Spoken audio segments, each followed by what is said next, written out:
Medical certificate পেলে নৃশংসতার শিকার college ছাত্রী খাদিজা আক্তার নার্গিসকে হত্যা চেষ্টা মামলার অভিযোগপত্র দেবে আইনশৃঙ্খলা বাহিনী।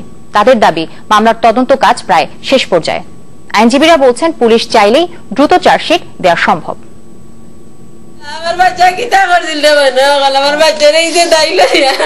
নৃশংসতার শিকার মেয়ের দিন কাটছে হাসপাতালের বিছানায়, তাই থামছে না মায়ের আর্তনাদ। কেন, কি কারণে মেয়ের উপর এমন অমানবিক আচরণ? কে দেবে তার এই প্রশ্নের উত্তর? খাদিজার সুস্থতা কামনায় কোটি বাঙালি। দাবি, হামলাকারী বদরুলের দৃষ্টান্তমূলক শাস্তি। হাজার হাজার মানুষের এই দাবি পূরণে সরকার আরো আন্তরিক হবে, মনে করেন খাদিজার মা। আমার বাচ্চার আমার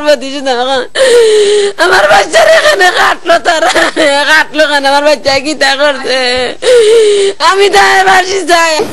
সিলেট শহরের কাছে হাওসা গ্রামের এই বাড়িটি সপ্তাহ দুয়েক আগেও হইচয়ে মুখর থাকত। এখন কেবলই কান্নার রোল, কারণ মৃত্যুর সাথে লড়ছেন সবার আদরের খাদিজা। তারা আটক করছে, আমরা বিচার চাই। মান্না তিনটে যেহেতু ঘটনা হলো, আপনার কাছে যে কোনো সুরতে আমার ফাঁসি চাই। আর আইন শৃঙ্খলা বাহিনী বলছে, মামলার তদন্ত কাজ প্রায় শেষ পর্যায়ে। এর মধ্যে আদালতে স্বীকারোক্তিমূলক জবানবন্দি দিয়েছে বদরুল। দ্রুতই চার্জশিট জমা দেয়া হবে বলে জানিয়েছে পুলিশ। আমরা এই মামলাটাকে তো গুরুত্ব সহকারে দেখছি। এই মামলার তদন্তে যদি কোনো ত্রুটি বিচ্যুতি না থাকে, যার জন্য এটা সর্বোচ্চ মহল থেকে ভেরিফাই করে, যাতে করে সর্বোচ্চ সাজা নিশ্চিত করার জন্য যা যা করণীয় সেগুলো করছি।